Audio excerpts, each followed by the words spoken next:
ચલો આજે આપણે બનાવી રહ્યા છીએ લીલા ચણાનું શાક, જેમાં આપણે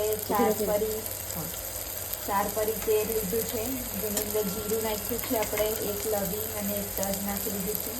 ત્યારબાદ એક ચીનો સમારેલો કાંદો લીધો છે અને થોડો નરમ થાય એટલે એક ટામેટું નાખી દીધું છે. હવે ટામેટું થોડું નરમ થવા આવ્યું છે. હવે આપણે તેની અંદર એડ કરશું આદુ, મરચાં અને લીલા લસણની પેસ્ટ, જેમાં થોડું કોપરું અને તલ એડ કર્યા છે અને પીસી દીધું છે. આવું તો એ પેસ્ટ આમાં એડ કરી દેવાની છે. લીલા લસણનો ભરપૂર ઉપયોગ કરવાનો છે શિયાળો એટલે. લીલા લસણની અંદર આપણે આ શાક બનાવતા હોઈએ છીએ તો ખૂબ જ ટેસ્ટી લાગતું હોય છે. હવે આપણે બિલકુલ પણ વેસ્ટ નહીં કરીશું. આપણે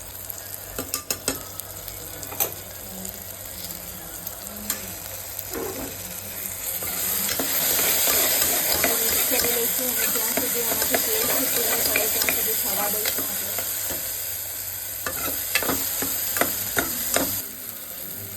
હવે આપણે એમાં એડ કરશું સ્વાદ અનુસાર મીઠું,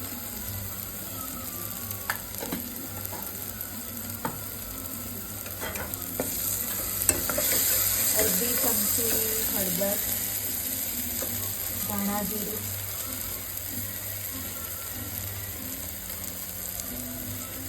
લાલ મરચું,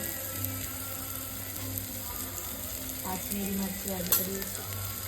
કરી લઈશું આપણે અને તેલ છૂટું પડે ત્યાં સુધી થવા દઈશું.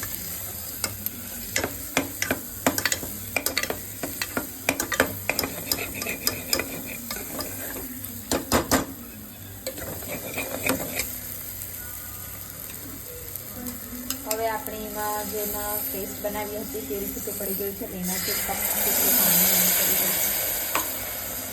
બરાબર હલાવી દઈશું.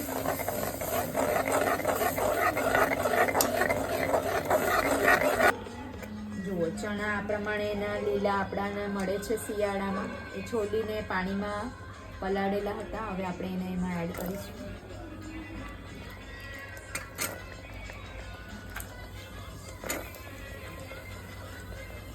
ચલો, તો હવે આપણે એમાં ચણા એડ કરી દીધા છે.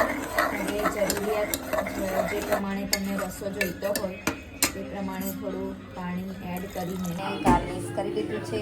તમે પણ હેલ્ધી હેલ્ધી ખાઓ અને ફેમિલીને પણ હેલ્ધી હેલ્ધી ખવડાવો. Thank you thank you thank you thank you Goa. કેટલું ટેસ્ટી છે. સુંદર મજાનું ચણાનું શાક.